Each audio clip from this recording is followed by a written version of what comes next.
Esther, chapitre 2. Kitabu cha Esteri. Esteri sura 2. Esteri sura 2 ndiyo. Wanzie mstari wa 15 mpaka 17. 15 hadi 17.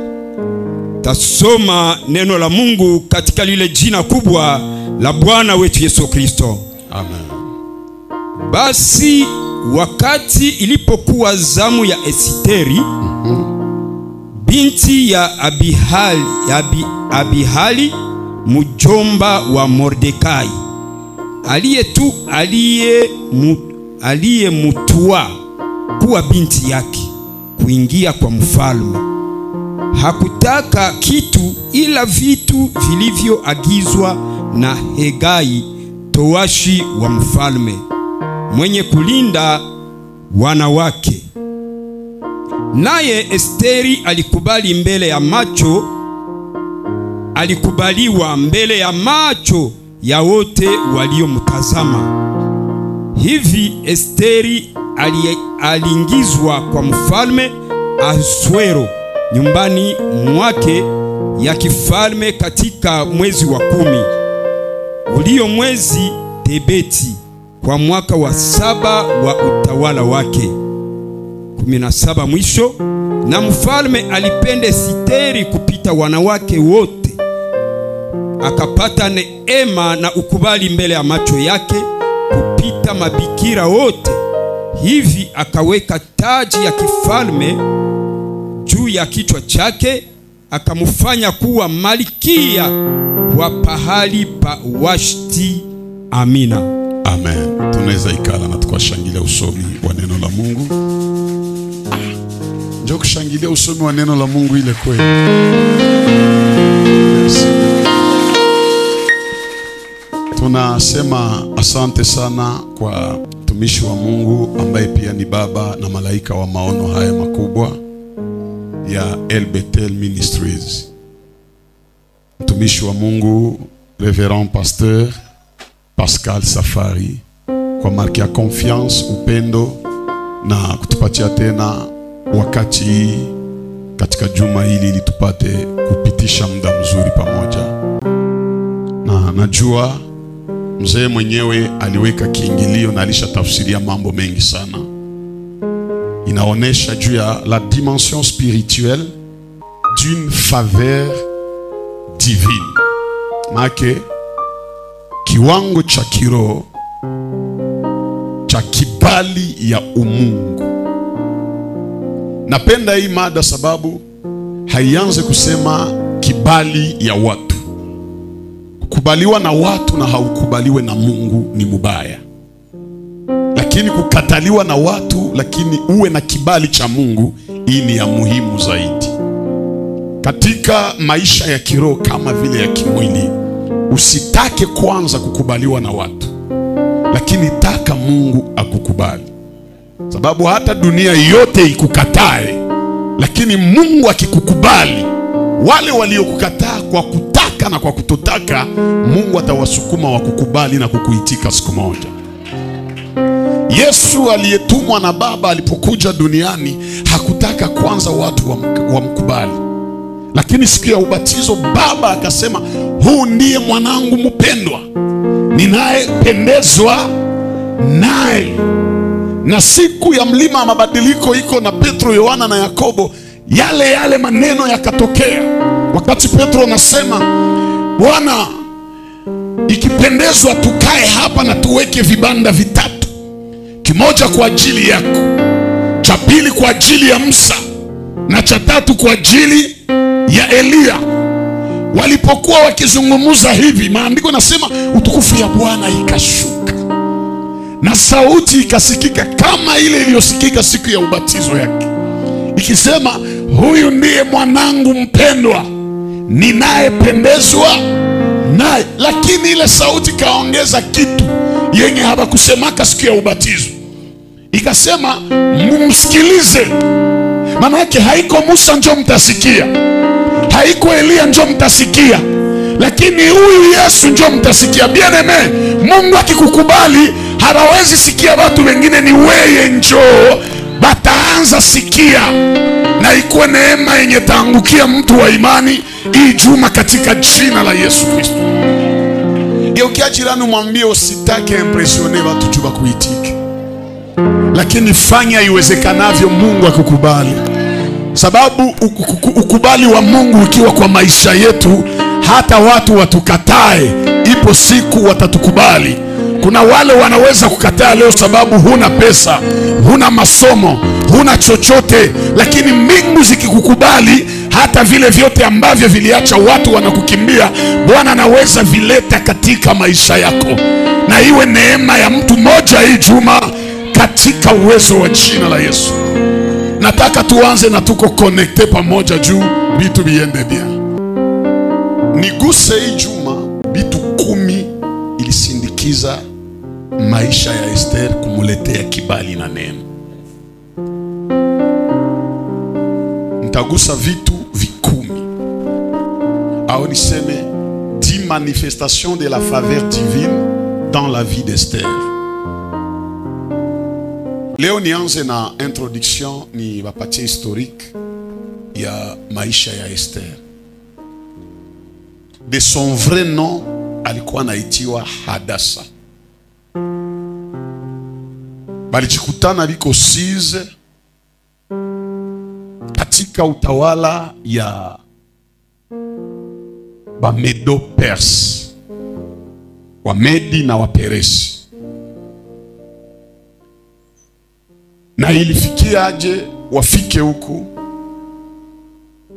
Mambo yote yalianza na mfalme wa amani katika Israeli aliyekuwa anaitwa Salomon. Sulemani alitumika utawala wake wote miaka 40, na zile miaka hakuna siku hata moja walipata vita. Haimaanishi kama alikuwa mtu wa amani, lakini ni juu kuko baba yake Daudi mwenye alipiganaka akamaliza vita, alafu akamwachia pouvoir. Bien-aimé, faveur au niseme facilité yote utakutana naka nao mu maisha, usifikiri yake ni juu unajua, lakini yawezekana kuna watu walitangulia pale, wao wakateseka na hawakupata unavyovipata leo kwa urahisi, lakini passage yao ikakuwa ni preparation ya njia kubenye batakuyaka nyuma yao. Mu maisha yako usikwe pale tu juu ya kuprofite na vyenye wengine balifanya comme effort, lakini ukwe najiuliza, nikitokaka ndakuwa niliacha facilite gani kubenye batakuya nyuma yangu. Dunia ya leo inahitaji watu ambao wanafanya kazi, wanatoka jasho, wanateseka, lakini wanaacha urahisi kwa wale watakao kuja nyuma.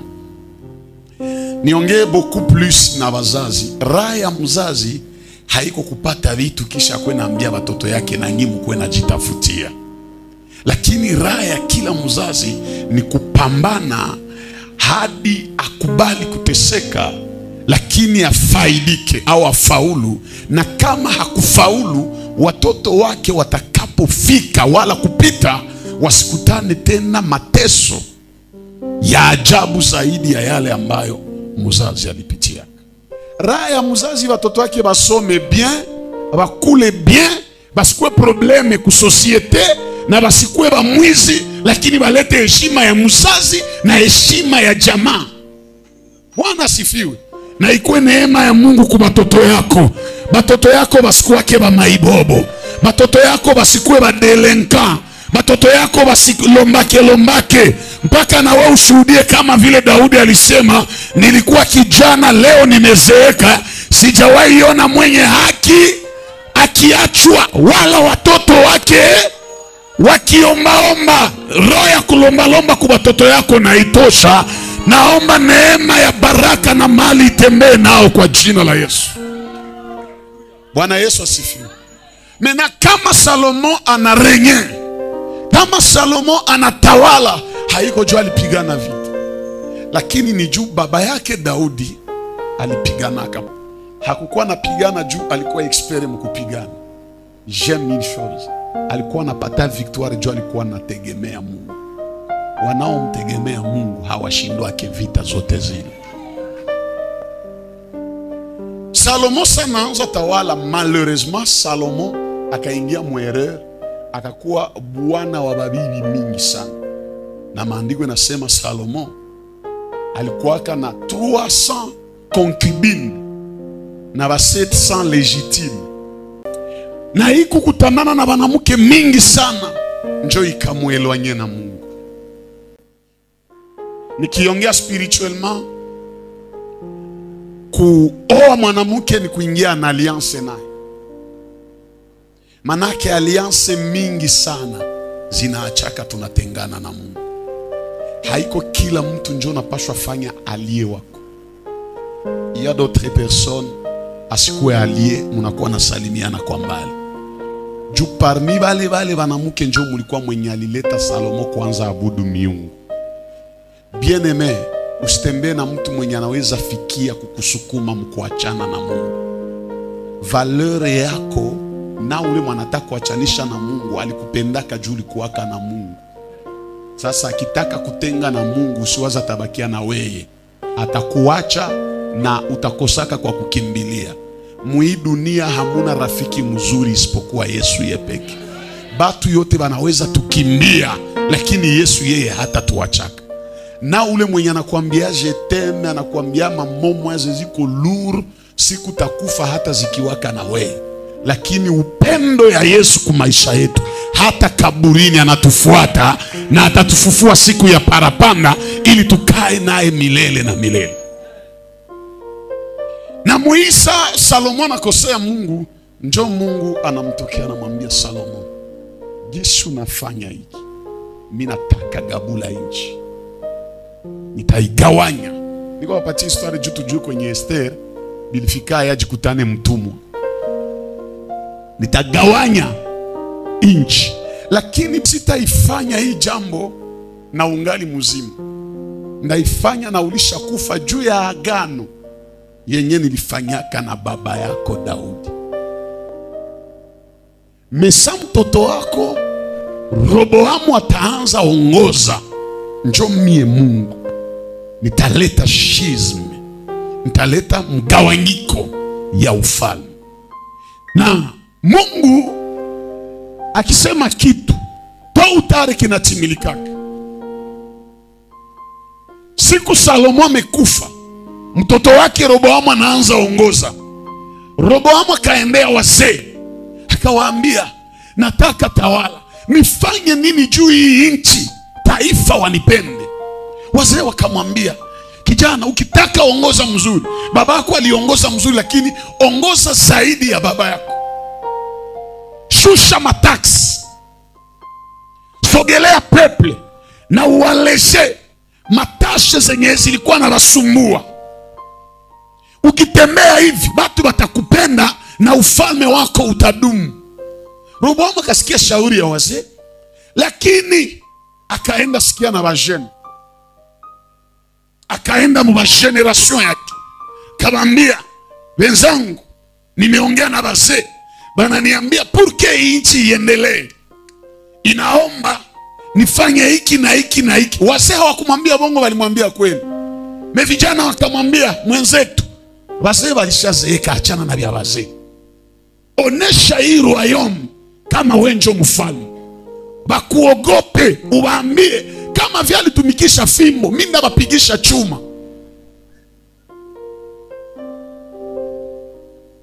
Bien aimé, hii maisha ya Roboamu itufundisha. Mara mingi watu wenye biko na nivo moya na we, hakuna kibanaweza kusaidia nake. Mwenye iko na experience kukuzidia, hata unamuzidia nguvu, anaweza kusaidia mu experience yake. Ndio maana kukuwa na neema au kibali ya Mungu, isiachake wanasema unaenea.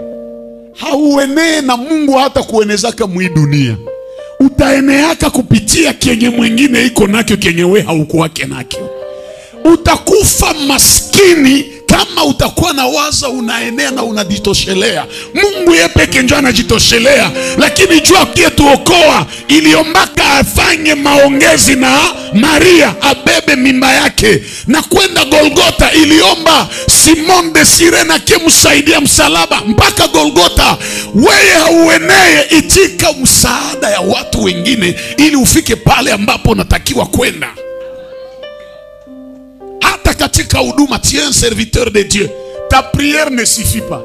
Oh, mimi niko muombaji, maombi natosha. Mungu na maombi havitoshe. Mungu na maombi na bonne relation pale vinaweza endelea. Sisi tumeenea, unaenea wewe. Fie wakiana jitapie buyana, buyana njota kuingiza tu mu nyumba. Zaidi ya buyana inaomba. Me Roboamu wa watu alikuwa tu victime wa matimiliko ya Mungu alisemaka. Juu Roboamu akisikia conseil ya wazee, maana Mungu hatagabula ufalme. Ni Mungu akafanya ke bajene njo Roboamu afate. Na taifa ikasirika. Na hapa njo ufalme kagabulika. Juu sawa watu wanasikia, nikifanya kosa watanipiga fimbo, watanipiga njo chuma. Hata njo watu yote wakachukia Roboamu. En d'autres termes, mara mingi kinywa yako, maneno yenye unasemaka inawezi acha watu wanakuitika au wanakukimbia. Sasa uulize jirani, unasema nini juu yangu? Niulizie hayo, unasema nini juu yangu? Maneno mazuri inaweza acha watu wanakupenda. Na usikuwe na semana mubaya. Kama hauna vya kusema ulioseme mtu mubaya, nyamanza. Bwana Yesu asifiwe. Kuko tu mwanawezi fika hapa naanza madhabahu alishange. Tuambiane kweli. Na niambia mzee jana, madhabahu ishakuwa tena yakiana sana. Meko mwingine atafika sasa, atani yakiana ni huku pembeni kungali vile vile. Wana kungali vile vile, me petit à petit vitu viko na nyoroka. Mtu anakuwaka vyenye anasemaka. Ukikuwa nasema mubaya, hakuna mwenye ataendelea kuwa na wewe. Lakini ukikuwa nasemana mzuri, kila mtu atakuwa nataka akwe karibu yako. Bwana Yesu asifiwe. Jeroboam bakampatia falme kabila 10 akaziongoza. Na Roboam akabakia na 2. Njoo kukakuwa 2 royaume mu inchi moja. Falme 2 mu inchi moja. Inchi moja njoo ikakuwa sana Israel du Nord na Israel du Sud. Israel du Nord njoo ilikuwa na capital Samaria. Na mfalme wao wa kwanza alikuwa Jeroboam. Na Israel du Sud njoo ikakuwa naitiwa Royaume de Juda. Njoo ilikuwa na capital, ikabakia tu na capital Jerusalem. Na bo bakabakia na temple. Israel du Nord hawakuwa na matemple. Asa kisi hawakuwa na temple, wakakuwa naanza ombea kumulima Mont Garizim. Sasa naba chini, naba yulu bakakuwa nakosea Mungu. Mungu akaleta mtumishi wake Yeremia aanze tabiri, kuambia watu basi kuwe na mkosea Mungu. Lakini wafalme wakaanza tambikia masanamu, wakaanza fanya vitu vibaya. Yani Mungu akakuwa na hasira. Njoo Mungu akadeside kusema, gisi mnafanya hivi na batia katika utumwa. Bien aimé, zambi inawezi acha Mungu anakulivre mikono ya maadui. Zambi, makosa yenye iko exagere, inaachaka Mungu anatutapika. Usikuwa na waza kama ulifanya kosa jana hawakubana, Mungu yeye hakukuona. Unasema bongo, batu banakupenda juu ya bongo, Mungu yeye anakupenda. Hapana, apandacho mtu ndicho atakacho. Na Paulo anasema kwa Warumi, mshahara wa zambi ni mauti. Bien aimé, omwe dunia isikuelewe, lakini ubakie na uko nachunga intimite yako na Mungu. Mungu anasema bien, juu ya bie muko nanifanyizia, ndawaweka katika utumwa. Na hii kaacha membe hawakuwa na zambi wakakuwa deporte. Manake makosa yako inaweza angusha na ba victime. Njoo maana mezami hauko hawakufunge kamba kutembea na mtu. Kama unaona sispe mtu mnatembea naye na hauyakufa mu yake, achana naye mbele ya wakati. Ukitembea na mwizi hata hauko mwizi, sasa watamkimbiza na wewe watakukimbiza. Na maandiko yanasema Mungu akasisite taifa mbili, wa Babilonien na wa Assyrien. Wa Assyrien bakaenda juu ya kudevaste Israel du Nord, Samaria.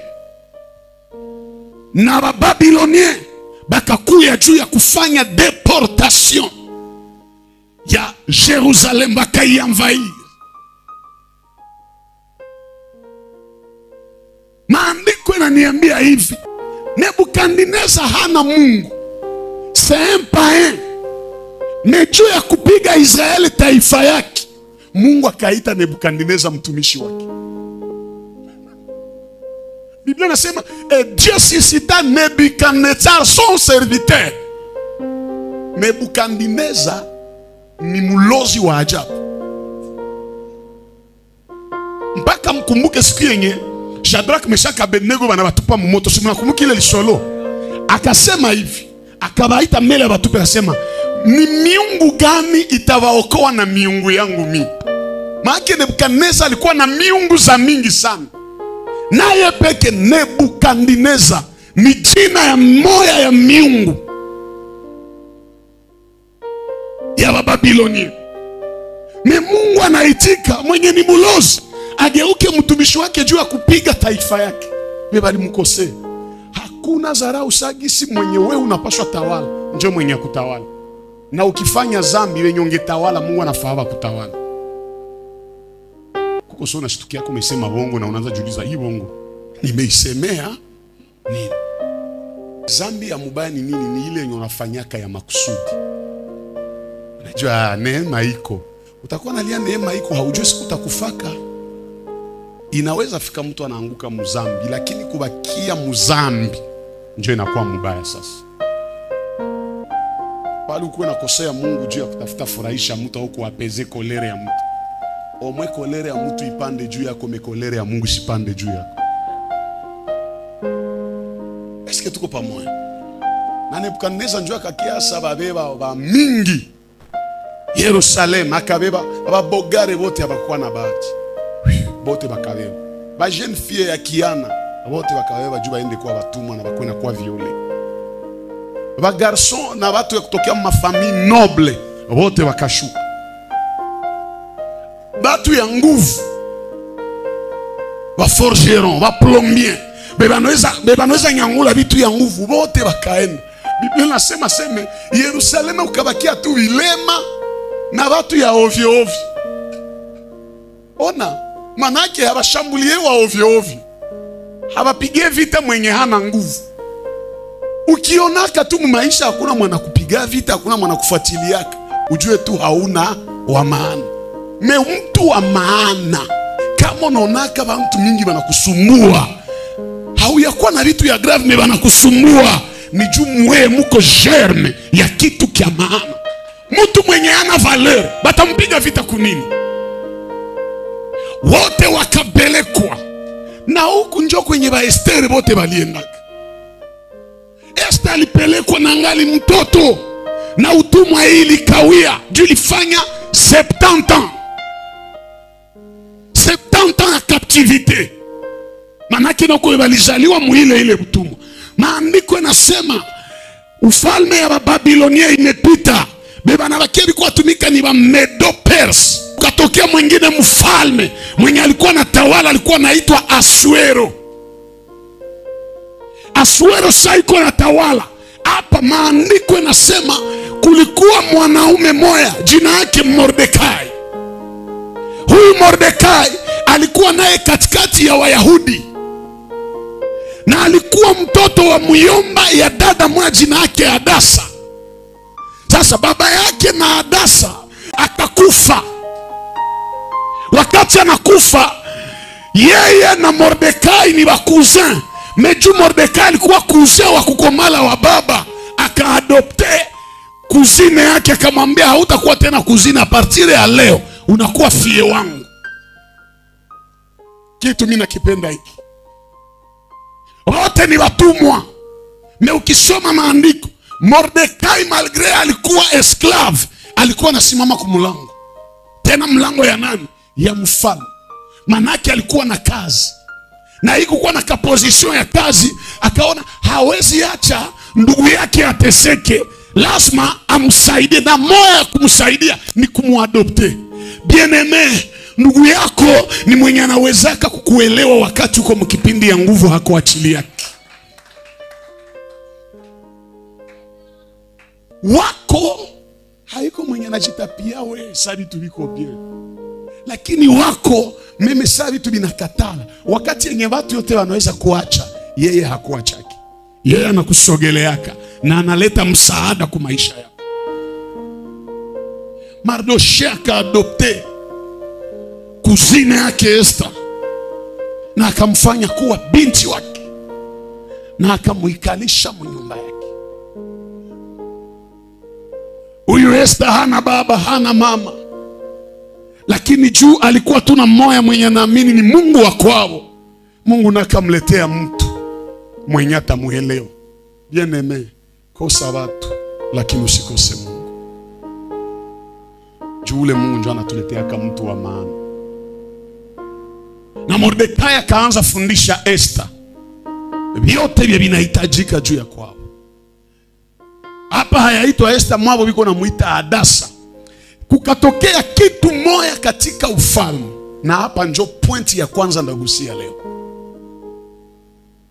Kitu moja ikatokea, ni siku ya anniversaire ya mfalme.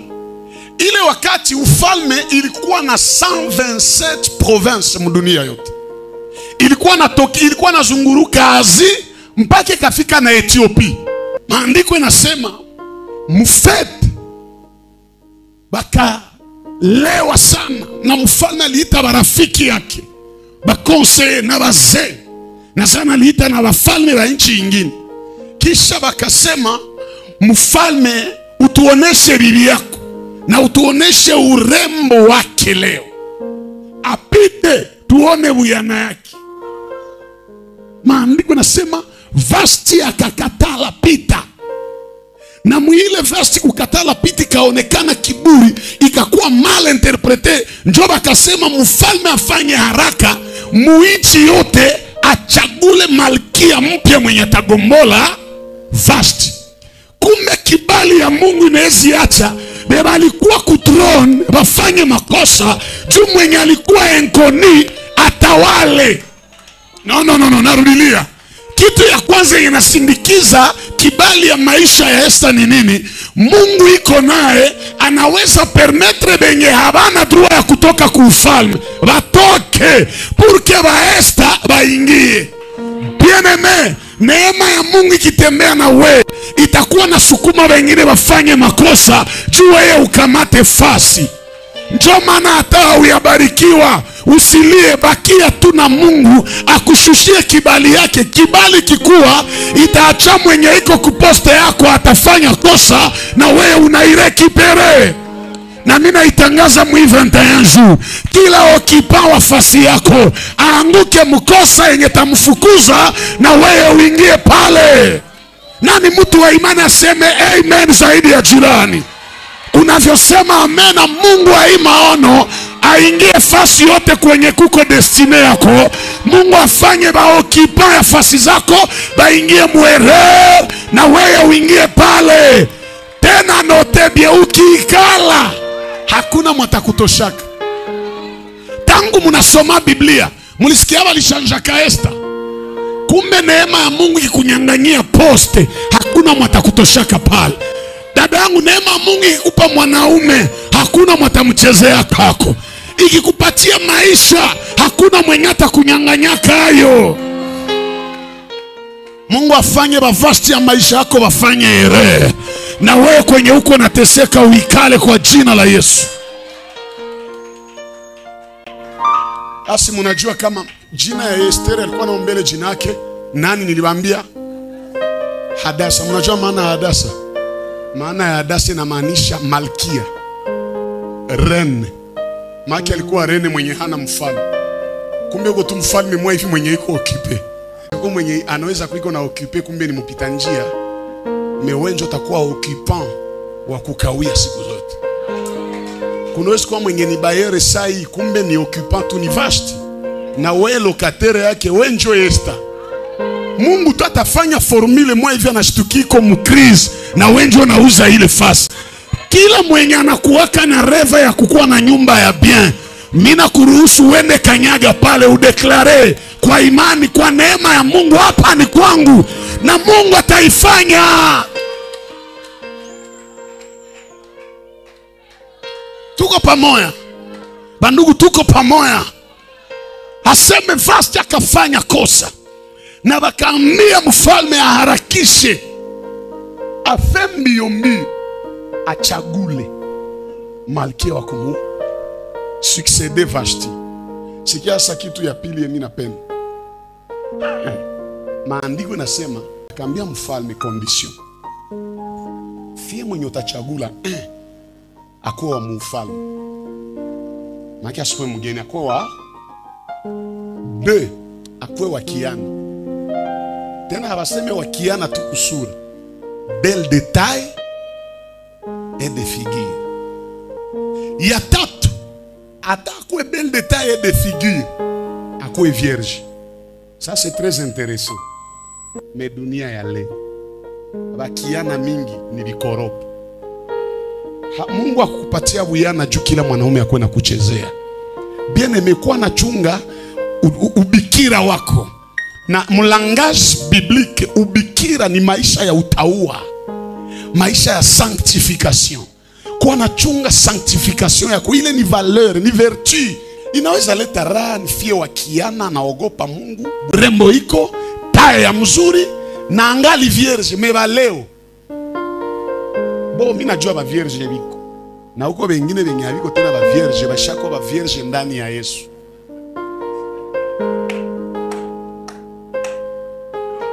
Bwana asifiwe.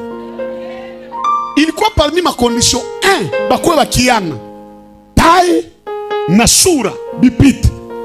2 bakwe ba mwinchi. 3 bakwe ba vierge.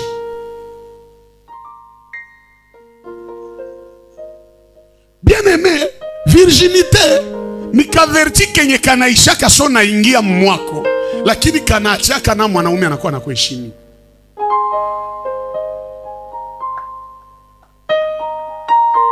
Ungali fi vierge uko inje basikuharibisha se uko yuma, hauko yuma wenjo vrai civilisé.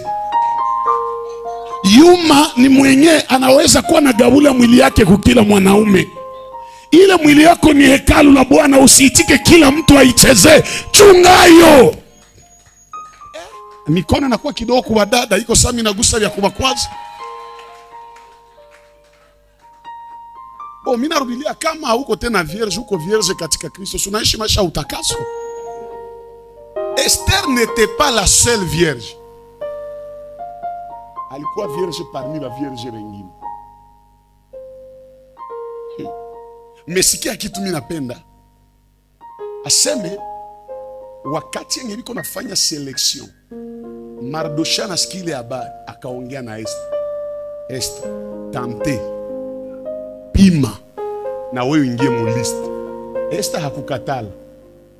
Neema au faveur ya Mungu inaombaka usi pare ya mtu. Esther angekatalaka kuingia mu list ya baselektione, mfalme hange mkutanaka kwao. Me ile le fete ya kuitika afanye hatua njo yenye iliacha na anaingia mu neema yake. Usiwaza sio juko na neema ya Mungu itakuwa nakuletea watu kwenye huko kwa natoka samo ya moyo. Enda piga hodi.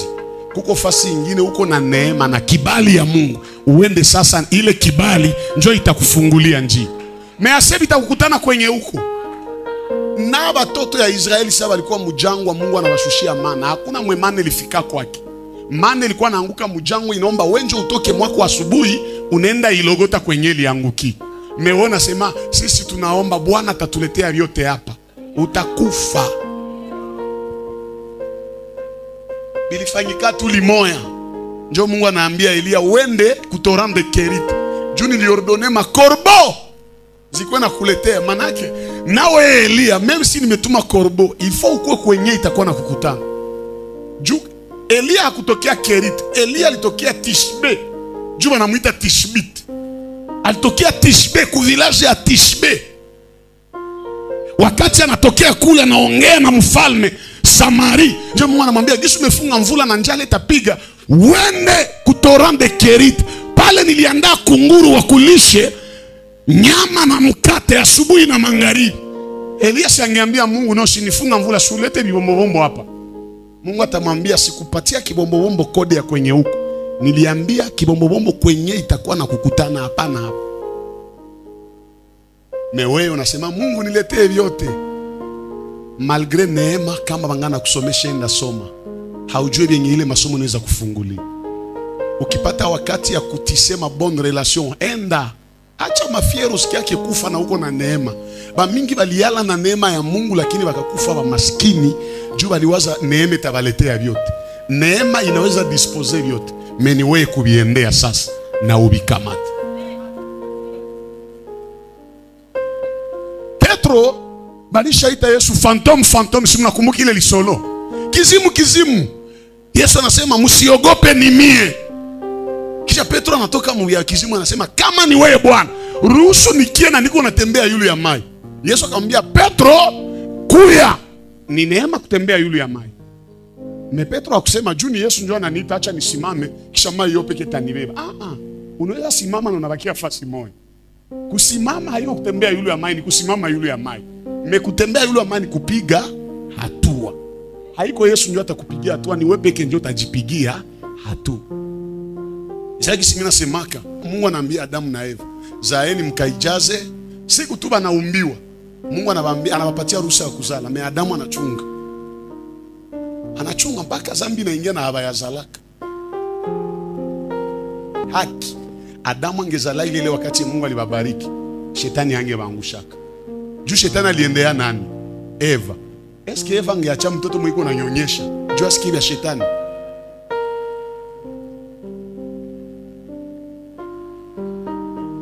Eva iko na nyonyesha.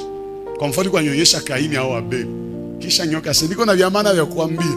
Eva tatamwambia, "Vyako havina vya maana, sasa mtoto mweniko na chungu." Mejua likawia kuzala, ikaacha shetani na mprofiti na Adamu na kiwerewere. Mimi nasemaka mwaliangushaka mwingine, haiko Eva ndio aliangusha Adamu. Papa tusiko naonea ba mama. Ni Adamu ndio aliangusha Eva. Muniulize ae. Ni bapruve hayo. Biblia inasema Mungu akasema si vema mtu aishi. Manake Adamu alikuwa anaishi yeye peke. Nitamfanyizia msaidizi wa kufanana. Kisha Biblia inasema na kwa hii mume ataacha baba na ataambatana na nani wake, na haba wawili watakuwa mwili. Merci. Sasa question yangu ni saa yenye shetani aliangushaka Eva, alimuletea ya kukula tunda, Adamu alikuwa wapi? Juu Mungu aliumba Eva juu Adamu asikuwe nakaa tena peke yake. Mea shetani anapata wakati na akse kwa Eva na Adamu iko. Maana Adamu alirudilia maisha kukaa peke yake na bashamuletea mwenye atakuwa nabakia naye.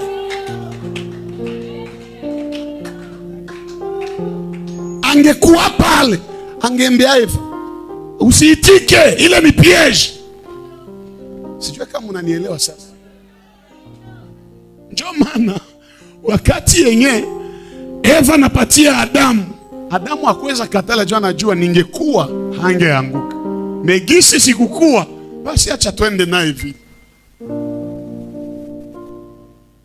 Bien-aimé, neema ya Mungu inaweza kuwa, lakini itakuomba pare yako. Na wewe unafanyaka nini? Mungu alishakwambia utakuwa na neema ya kuolewa Bulaya, kumaangle. Unachunga asa, Bulaya ndio jifundishia angle. Kuko ingine milango zenye tunakawishaka, neema ya kuzikutana, milango zilishakuwa wazi. Mesie njo tungali incomplet pour que ile mlango ituheshimishe. Esta, uko vierge, mais pour que uolewe na mfalme, na wewe tia kichwa. Tena hapa mimi napenda papa safari. Ona kitu ninapenda kwa Esther. Il faut ça Esther atakuwa sélectionné. Basi juake kama ni mgeni. Kuko vingine purke ubifikie kuwa na siri. Ficha vitu vimoya, inaweza acha unafika. Bakiejua uko nani na ulisha ingia. Lakini basi jua uko nani na hauya ingia. Anakutabiria utakuwa millionnaire. Unaanza ambia watu, je suis millionnaire. Yaseme par la foi. Na hauna kitu. Usijitapie vyenye hauya kuwa navyo. Jitapie vyenye uko navyo vinaonekana na macho.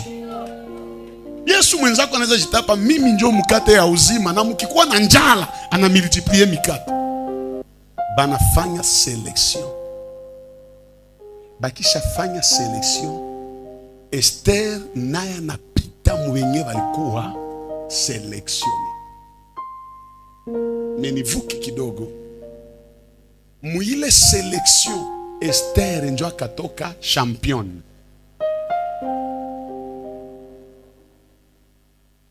Haiko aseme alikuwa nazidia benzake vya mingi. Kama ni vierge, benzake nabo ni ba vierge. Kama ni wakiana, benzake nabo ni wakiana. Kama ni wa matai, benzake nabo biko na matai. Kwanza kwa kilikuwa na mdisqualifier ni ile trejo wa kusomaka. Alisomea wapi na ni mtume. Mungu ananisikia.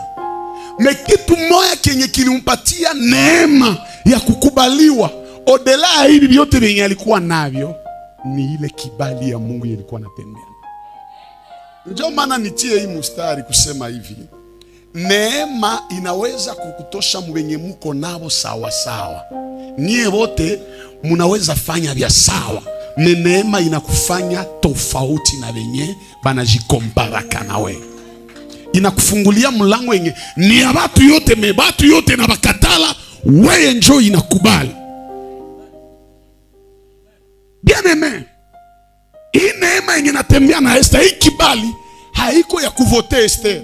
Juu Mungu anajua bakisema vote Esther hajulikani.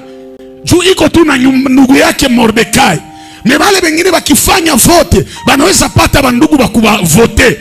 Kumbe bafanye nini? Neema itoshe vote, meitie Esther ndio mwenye apate nafasi muro ya mfalme. Neema inawezi acha kwenye ulikuwa selectionné mwa mingi, wenjo unapita bila vote, juu Mungu ana besoin ya approbation ya watu pour kufungulie mlango. Ndio maana usitafute watu, usitafute kibali ya watu, usitafute majorite, lakini tafuta kibali ya Bwana. Ikitembea na we ba maana ndio batakuwa na kuchagula. Ukisoma maandiko inasema hivi, Esther alianzia mwa Mardoche. Kwa Mardoche akapita ku selection. Mais mwalimpatia information ni Mordekai. Manake hauwezi pata information ya ufalme bila Mordekai. Inaomba Mordekai akuwe ndio akwambie mfalme iko na besoin ya bibi harusi. Mordekai ni picha ya mtumishi wa Mungu mwenye anakuonesha Yesu mwenye ni bwana harusi juu kwa bibi harusi wake. Me akisha kupresente mbele ukutanane na mfalme, inaomba upate kibali kwa Hegai.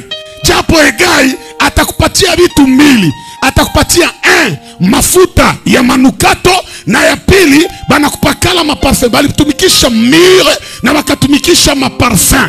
Hii vitu maki Hegai ni Saint-Esprit mwenye anatupatia harufu ya bien pour que mfalme atukubali. Bien aimé, mwenye ana Roho Mtakatifu hata onanaka na mfalme wa wafalme mpaka uongozwe na Roho, juu Roho ndio anajua guu. Et d'ailleurs kwa tusie Roho ndio mwenye anatupatia harufu nzuri, ndio mwenye iko na upako. Ukisoma mzuri asa iliomba inane pour que va préparer, na depuis msalaba mpaka sai tuko mu année ya grâce ya préparation ya épouse.